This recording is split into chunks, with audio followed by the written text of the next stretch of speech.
యోహాను సువార్త 20వ అధ్యాయం 1వ వచనం నుంచి 18వ వచనం వరకు.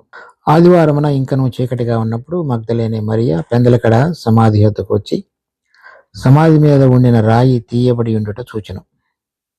కనుక ఆమె పరిగెత్తుకుని సీమోను పేతురు యొద్దకును యేసు ప్రేమించిన మరి ఒక శిష్యుని యొద్దకును వచ్చి ప్రభువును సమాధిలో నుండి ఎత్తుకుని పోయి ఆయనను ఎక్కడ ఉంచిరో ఎరగమని చెప్పెను. కాబట్టి పేతురును ఆ శిష్యుడును బయలుదేరి సమాధి యొద్దకు వచ్చిరి. వారిద్దరును కూడి పరిగెత్తుచుండగా ఆ శిష్యుడు పేతురు కంటే త్వరగా పరిగెత్తి ముందుగా సమాధి యొద్దకు వచ్చి వంగి నారబట్టలు పడి ఉండట చూచెను. కానీ అతడు సమాధిలో ప్రవేశింపలేదు. అంతట సీమోను పేతురు అతని వెంబడి వచ్చి సమాధిలో ప్రవేశించి నారబట్టలు పడి ఉండుటయు ఆయన తల రుమాలు నారబట్టల యొద్ద ఉండక వేరుగా ఒక చోట చుట్టి పెట్టి ఉండుటయు చూచెను. అప్పుడు మొదట సమాధి వద్దకు వచ్చిన ఆ శిష్యుడు లోపలికి పోయి చూచి నమ్మెను. ఆయన మృతులలో నుండి లేచుట అగత్యమను లేఖనము వారింకను గ్రహింపరారి. అంతట ఆ శిష్యులు తిరిగి తమ వారి వద్దకు వెళ్ళిపోయారు. అయితే మరియ సమాధి బయట నిలిచి ఏడ్చుచుండెను. ఆమె ఏడ్చుతూ సమాధిలో వంగి చూడగా తెల్లని వస్త్రములు ధరించిన ఇద్దరు దేవదూతలు యేసు దేహము ఉంచబడిన స్థలములో తలవైపున ఒకడును కాళ్ల వైపున ఒకడును కూర్చుండట కనబడెను. వారు అమ్మ ఎందుకు ఏడ్చుచున్నావని ఆమెను అడుగగా ఆమె నా ప్రభువును ఎవరో ఎత్తుకుని పోయి ఆయనను ఎక్కడ ఉంచురో నాకు తెలియలేదని చెప్పెను. ఆమె ఈ మాట చెప్పి వెనుకతట్టు తిరిగి యేసు నిలిచి ఉండట చూచిన కానీ ఆయన యేసు అని గుర్తుపట్టలేదు. యేసు అమ్మ ఎందుకు ఏడ్చుచున్నావు, ఎవనని వెతుకుచున్నావని ఆమెను అడుగగా ఆమె తోటమాలి అనుకుని అయ్యా నీవు ఆయనను మోసుకుని పోయిన ఎడల ఆయనను ఎక్కడ ఉంచితివో నాతో చెప్పుము, నేను ఆయనను ఎత్తుకుని పోదునని చెప్పెను. యేసు ఆమెను చూచి మరియా అని పిలిచెను. ఆమె ఆయన వైపు తిరిగి ఆయనను హెబ్రీ భాషలో రబ్బూని అని పిలిచెను. ఆ మాటకు బోధకుడని అర్థం. యేసు ఆమెతో నేను ఇంకనూ తండ్రి యొద్దకు ఎక్కిపోలేదు కనుక నన్ను ముట్టుకొనవద్దు. అయితే నా సహోదరుల యొద్దకు వెళ్ళి నా తండ్రియు మీ తండ్రియు నా దేవుడును మీ దేవుడును అయిన వాని యొద్దకు ఎక్కిపోతున్నానని వారితో చెప్పమనను. మగ్దలేనే మరియ వచ్చి నా ప్రభువును చూచి తిని ఆయన నాతో కూడా ఈ మాటలు చెప్పినని శిష్యులకు తెలియచేసెను. 19వ అధ్యాయంలో ప్రభు సిలువ వేయబడిన తర్వాత బాధ పెట్టబడినటువంటి ఉదంతాన్ని మనం చూస్తున్నాం. దాని తర్వాత ఆదివారం అంటే 3వ రోజున శుక్రవారం రోజు ప్రభు సిలువ వేయబడి పాతి పెట్టబడ్డాడు.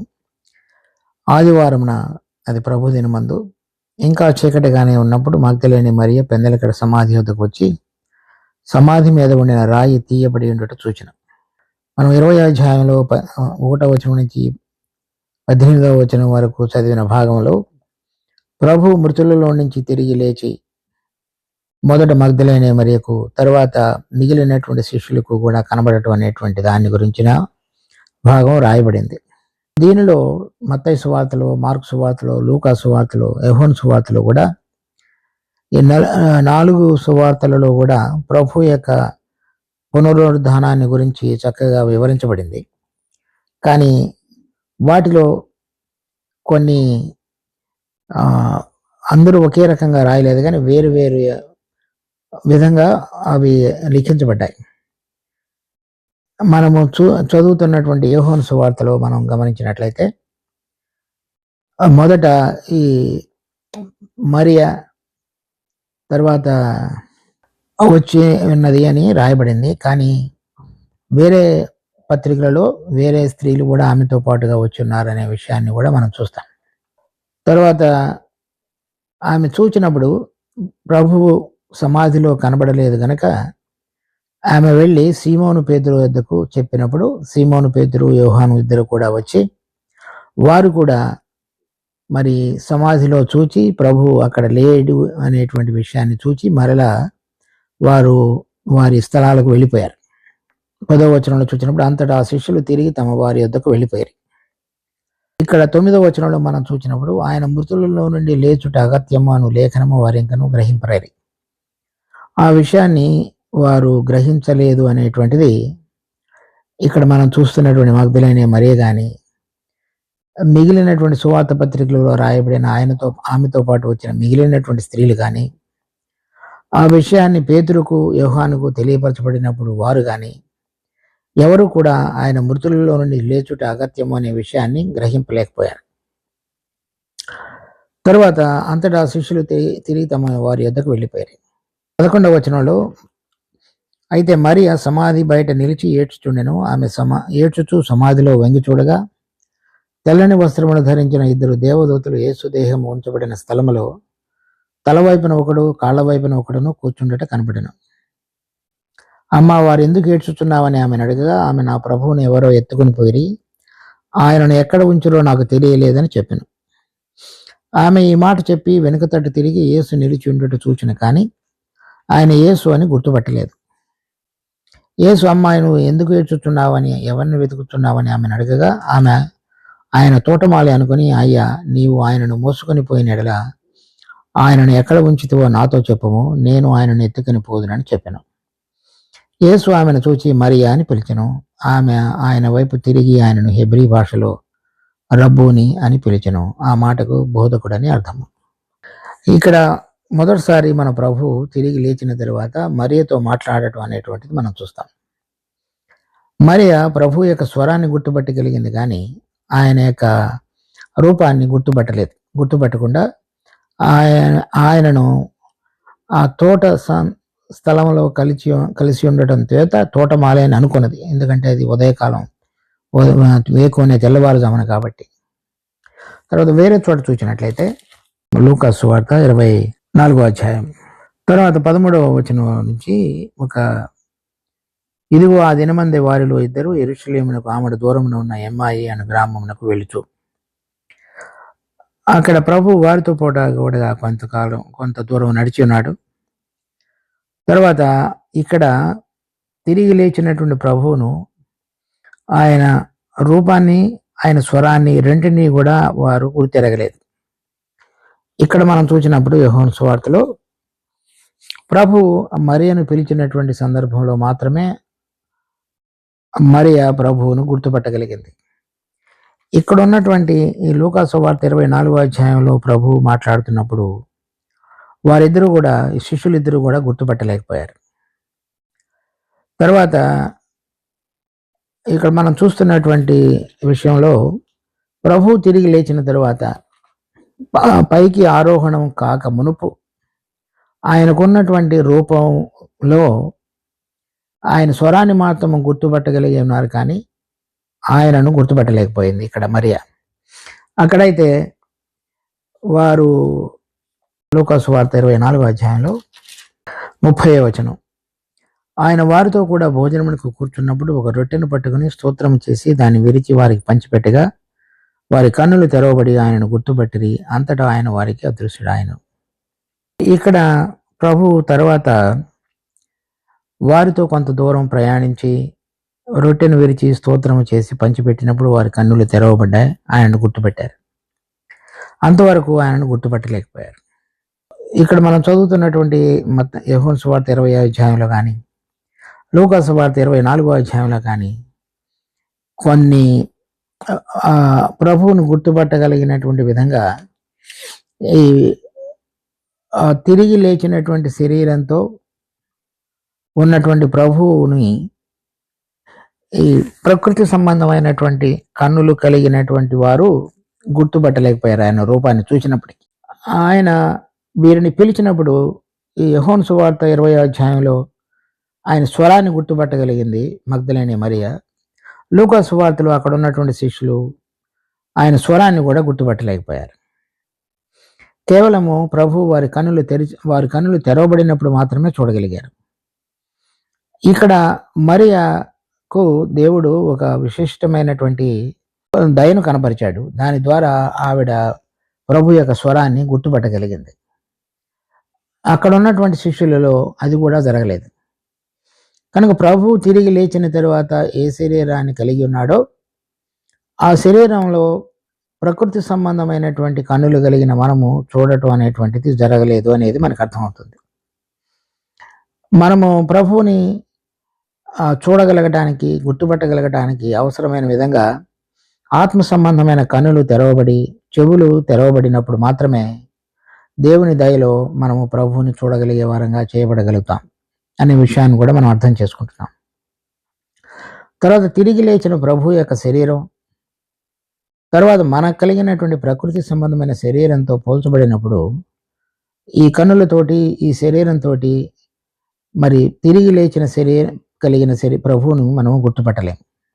ఆ విషయాన్ని కూడా మనం ఈ 2 సందర్భాల్లో చదివింది దాని ద్వారా అర్థం చేసుకుంటున్నాం. తర్వాత 16వ వచనంలో చూసినప్పుడు యోహాను సువార్త 20వ అధ్యాయంలో యేసు ఆమెను చూచి మరియా అని పిలిచెను. ఆమె ఆయన వైపు తిరిగి ఆయనను హెబ్రీ భాషలో రబూని అని పిలిచెను. ఆ మాటకు బోధకుడు అని అర్థము. యేసు ఆమెతో, నేను ఇంకనూ తండ్రి యొద్దకు ఎక్కిపోలేదు కనుక నన్ను ముట్టుకొనవద్దు. అయితే నా సహోదరుల యొద్దకు వెళ్ళి నా తండ్రియు మీ తండ్రియు, నా దేవుడును మీ దేవుడునైన వాని యొద్దకు ఎక్కిపోవచ్చున్నానని వారితో చెప్పమని. ఇక్కడ ప్రభు లేచిన తర్వాత మరి ప్రభు తండ్రి యొద్దకు ఆరోహణమై వెళ్ళినటువంటి దానికి మధ్యలో ఈ మరియతోటి ఇక్కడ కలిసి మాట్లాడినటువంటి సందర్భాన్ని మనం చూస్తాం. మత్తయి సువార్త 28వ అధ్యాయం.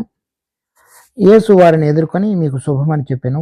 వారు ఆయన యొద్దకు వచ్చి ఆయన పాదమును పట్టుకొని ఆయనకు మ్రొక్కగా, యేసు భయపడకుడి, మీరు వెళ్ళి నా సహోదరులు గలిలయకు వెళ్ళవలనని వారు అక్కడ నన్ను చూతురని వారితో తెలుపుటను.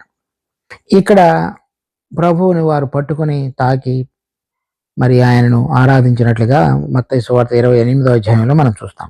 ఇక్కడ మనం చూస్తున్నటువంటి ఈ యోహాను సువార్తలో నన్ను తాకవద్దని చెప్పి ఉన్నాడు, ముట్టవద్దు.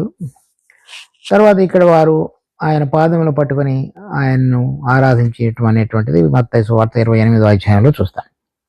దాన్ని బట్టి మనకు అర్థమవుతుంది ప్రభు ఎక్కిపోయిన తర్వాత మరలా తిరిగి దిగి వచ్చి ఉన్నాడు అనేది. అప్పుడు వారు ఆయనను తాకగలిగి ఆయన పాదములు ముట్టి ఆరాధించారు. ఈ ప్రభు ఆరోహణం కాక మునుపు ఆయనను తాకవద్దని, ఆరోహణమైన తర్వాత మరి మరియా ఇంకా మిగిలిన స్త్రీలు ఆయనని ముట్టినప్పుడు దానికి ఏమీ కూడా ప్రభు అభ్యంతరం చెప్పలేదు. అనగా ఈ ప్రభు పైకి ఆరోహణం అవటానికి మునుపు తాకవద్దని చెప్పడంలో కారణం ఏమిటంటే, ప్రభు తిరిగి లేచిన తర్వాత పరమునకు ఆరోహణం కాబోయే మునుపు మధ్యకాలంలో ఆయన ఇక్కడ సిలువ వేయబడి తిరిగి లేచుట అనేటువంటి భాగం సంపూర్ణమైంది, కార్యం పూర్తి అయింది. కానీ దానికి ఇంకా మిగిలినటువంటి భాగం ఏదైతే ఉన్నదో, అంటే ప్రభు పరలోకానికి ఆరోహణమై తండ్రి యొద్ద మరి కుడి పార్శ్వమున కూర్చుండబెట్టడానికి అవసరమైనటువంటి విధంగా ఆయన తన కార్యాన్ని సంపూర్ణం చేయవలసిన అగత్యం ఇంకా ఉంది. అందుచేత ఈ పని మధ్యలో నన్ను ముట్టుకొనవద్దు, లేకపోతే నన్ను ఆపవద్దు అని అర్థం.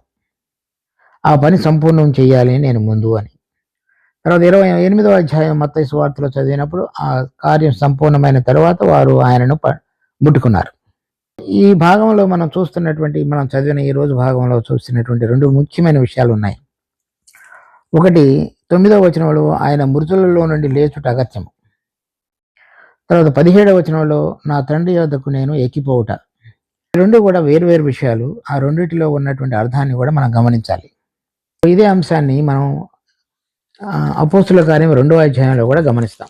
అపోస్తుల కార్యము 2వ అధ్యాయం 31వ వచనం. క్రీస్తు పాతాళములో విడువబడలేదనియు ఆయన శరీరం కుళ్ళిపోలేదనియు దావీదు ముందుగా తెలుసుకొని ఆయన పునరుద్ధానమును గురించి చెప్పిన.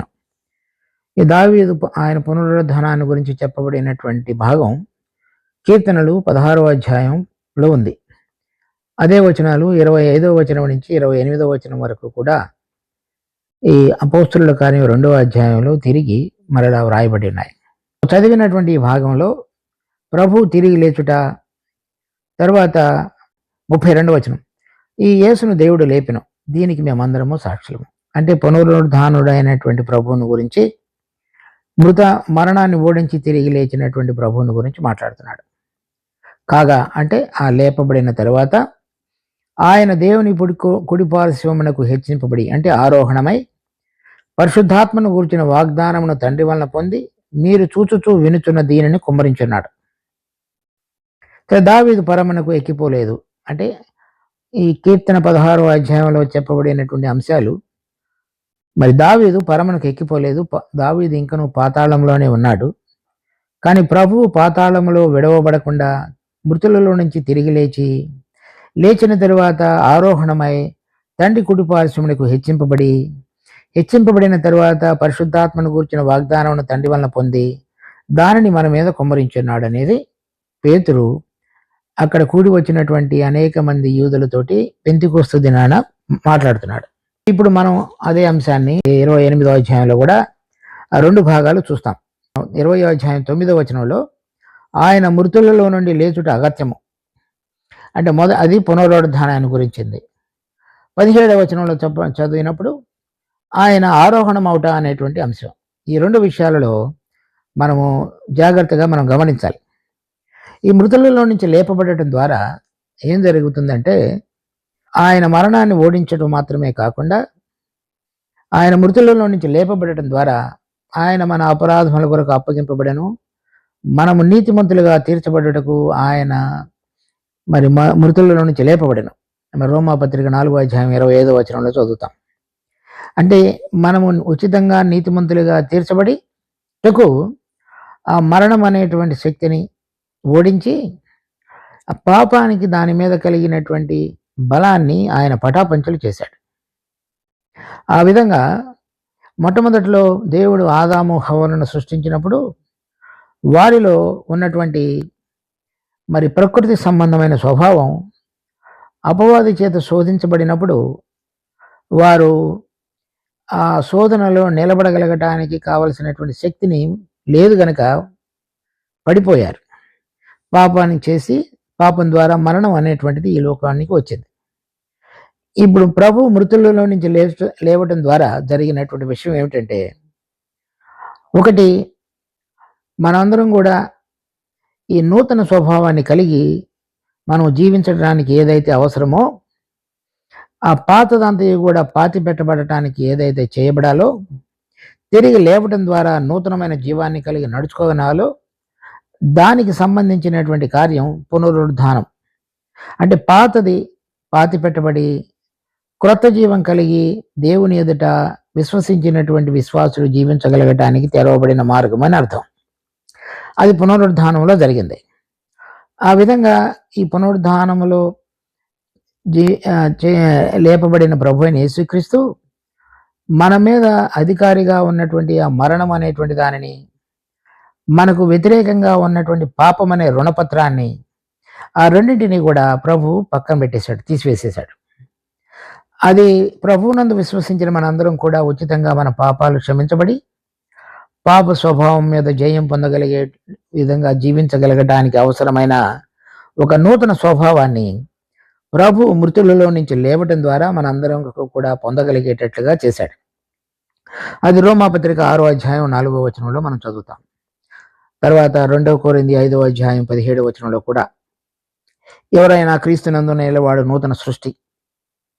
అంటే ఇప్పుడు ప్రభు మృతులలో నుంచి లేపబడటం ద్వారా మరి ఆదాము హవ్వలు ప్రకృతి సంబంధమైన విధంగా చేయబడినటువంటి స్వభావం కలిగి అపవాది యొక్క శోధనలలో పడిపోయేటువంటి తత్వం కలిగిన వారుగా ఉన్నటువంటి స్థితిలో నుంచి మనము ప్రభు అయిన యేసుక్రీస్తులో నిలబడి ఉండటం ద్వారా ఆ పాపము మీద జయాన్ని పొంది తర్వాత మరణాన్ని ఓడించగలిగినటువంటి స్వభావము అనేటువంటి నూతన స్వభావంలోనికి ప్రభు మనలను మృతులలో నుంచి లేపడం ద్వారా, ఆయన మృతుల్లో నుంచి లేపడం ద్వారా మనందరికీ దొరికినటువంటి దేవుని యొక్క కృప. అలా గనక లేకపోతే మన పాపములు క్షమించబడినప్పటికీ ఆ నూతన స్వభావం గనక ధరించుకొనకపోతే మరలా విశ్వాసి పాపములు జరిగించుతూ పాత నిబంధన కాలంలో ఉన్న విధంగా జీవించేటువంటి అవకాశం ఉంది.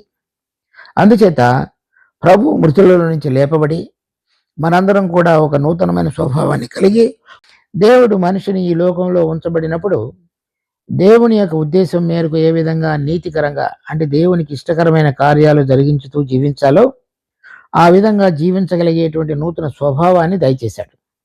ఆ నూతన స్వభావం ఎటువంటిదంటే అది ప్రభువుకు సంబంధించింది కనుక మనందరం కూడా ప్రభు ఏ విధంగా జీవించుతాడో, ఏ విధంగా ప్రవర్తిస్తాడో, కార్యములు జరిగిస్తాడో, తండ్రి యొక్క చిత్తాన్ని చేస్తాడో అవన్నీ మిళితమైనటువంటిది ఆ స్వభావం.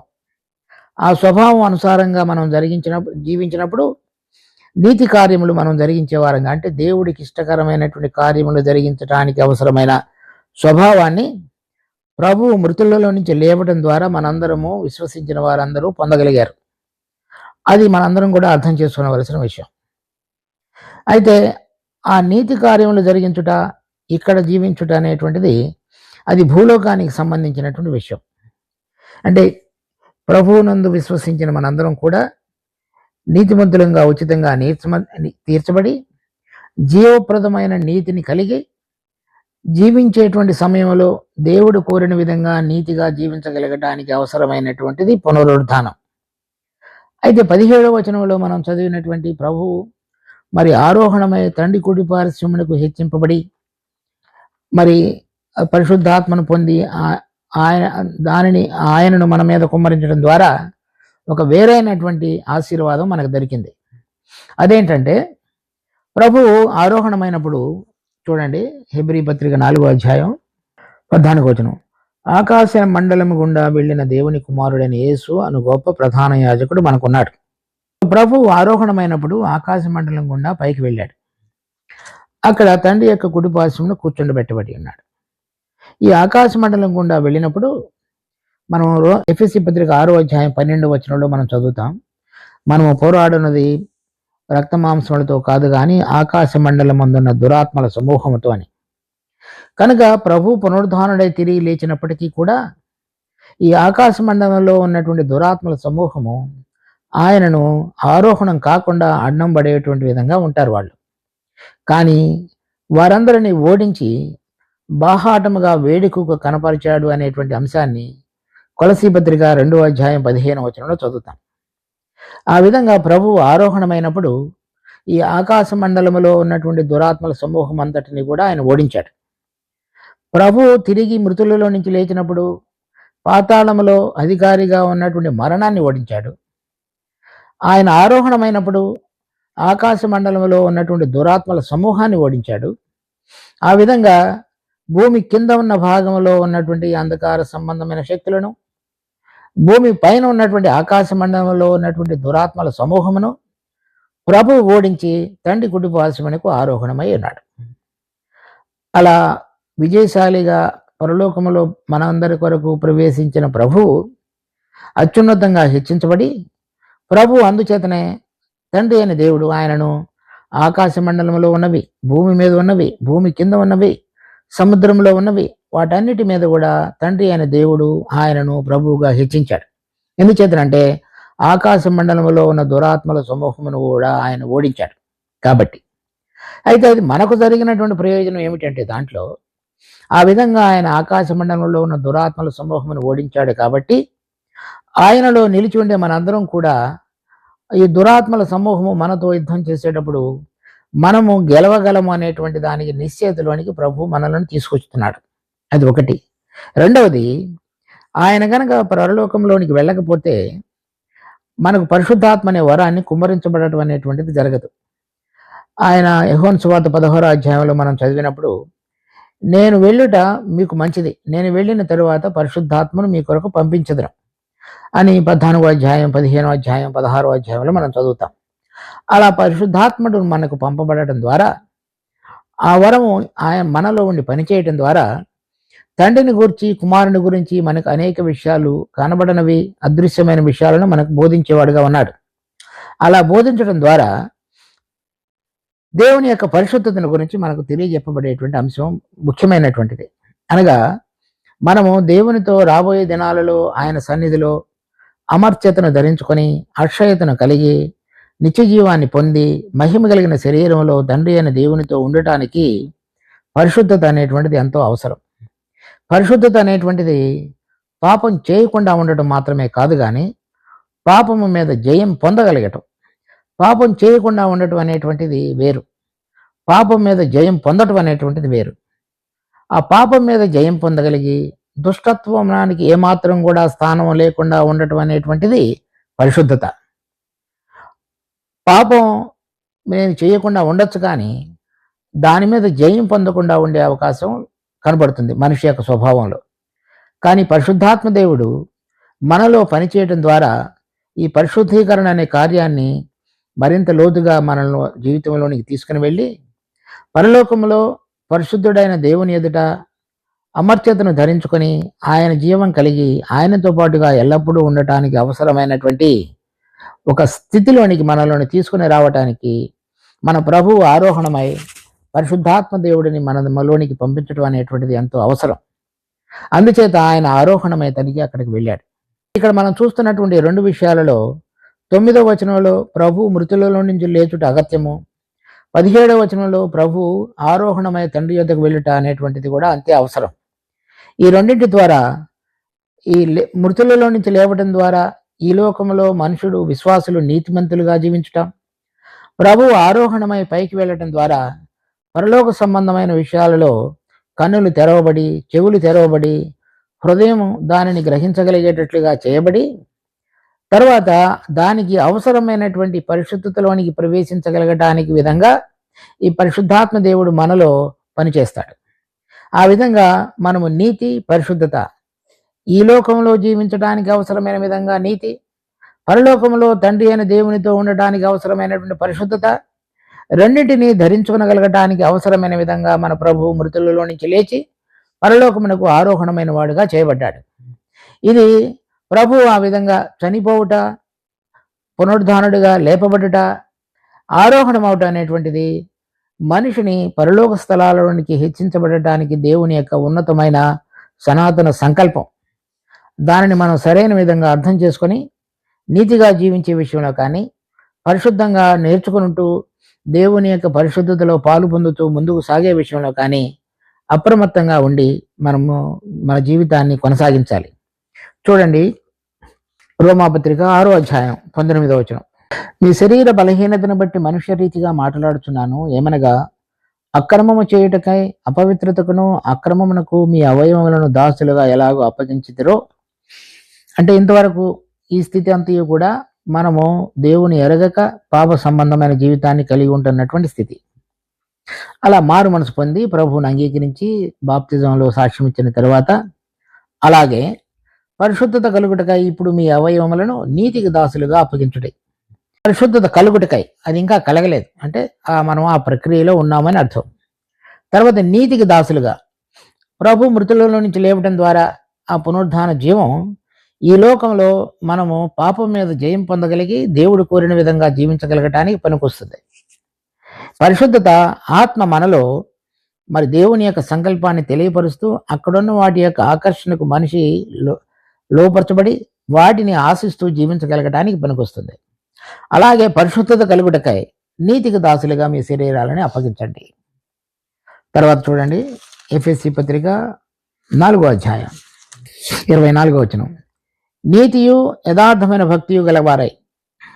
అంటే యథార్థమైన భక్తి అనేటువంటిది తెలుగులో రాయబడింది, ఇంగ్లీష్లో రాసినప్పుడు హోలీనెస్ ఆఫ్ ట్రూత్ అని రాయబడింది. నీతియు నిజమైనటువంటి పరిశుద్ధతను కలిగిన వారై దేవుని పోలికగా సృష్టించబడిన నవీన స్వభావమును ధరించుకునవలెను. దేవుని యొక్క స్వభావము లేక పోలిక అనేది నీతి, పరిశుద్ధతలో కలిగి ఉన్నాయి. ఆ విధంగా మనం కూడా ఆయన పోలికలోనికి రావటానికి అవసరమైన విధంగా తండ్రి అయిన దేవుడు ప్రభువును మృతులలో నుంచి లేపి దానికి నీతిగా జీవించటానికి, ఆరోహణమై మనం పరిశుద్ధతలో ప్రవేశించగలగటానికి తండ్రి యొక్క ప్రణాళిక మనుషుల పక్షంగా తన కుమారుని ద్వారా ఏ విధంగా నెరవేర్చబడుతుందనే అంశాన్ని మనం ప్రభు యొక్క పునరుద్ధానము, ఆరోహణములో మనం గమనిస్తున్నాం. దాని యొక్క అనుభవంలోనికి మనం రాగలిగి ఈ జీవించే జీవితంలో ఏ విధంగా దేవుడు భూలోకంలో తండ్రి యొక్క ఉద్దేశాలను నెరవేర్చాలని కోరుతూ జీవించాలని కోరుతున్నాడో, అదేవిధంగా రాబో కాలంలో పరిశుద్ధతలో ఆయనతో పాటుగా కలిసి అక్కడ ఉండటానికి ఎటువంటి పరిశుద్ధత విషయమైన ఆశ కలిగి ఆత్మ ద్వారా జీవించబడాలో నేర్చుకునటానికి మన అందరికీ దేవుడు కృప చూపించుట గాక. ప్రార్థించుకుందాం. మా జీవం కలిగిన తండ్రి, మీకు ఎంతో వందనాలు. మీ కృపను బట్టి ఈ వాక్య భాగంలో మా కొరకాయ వ్రాయబడిన విషయాలను బట్టి మీకు స్తుతి వందనాలు చెల్లిస్తున్నాం. ఆ విధంగా మేము జీవించగలుగుటకు నీతి, పరిశుద్ధత అనే వాటిని ధరించుకొని ఆ రెండు కూడా దేవుని యొక్క పోలిక, స్వారూప్యము, వాటి యొక్క దినదిన అనుభవంలో రాగలుగుటకు, జీవించగలుగుటకు కావలసిన కృపను కనపరచండి. ఇచ్చిన ఈ సమయాన్ని బట్టి వందనాలు చెల్లిస్తూ దీన్ని ఆశీర్వాద కారణంగా అనేక మందికి మాకును మార్చమని మా రక్షకుడు ప్రభువైన యేసు నామమున అడుగుతున్నాం తండ్రి. ఆమేన్.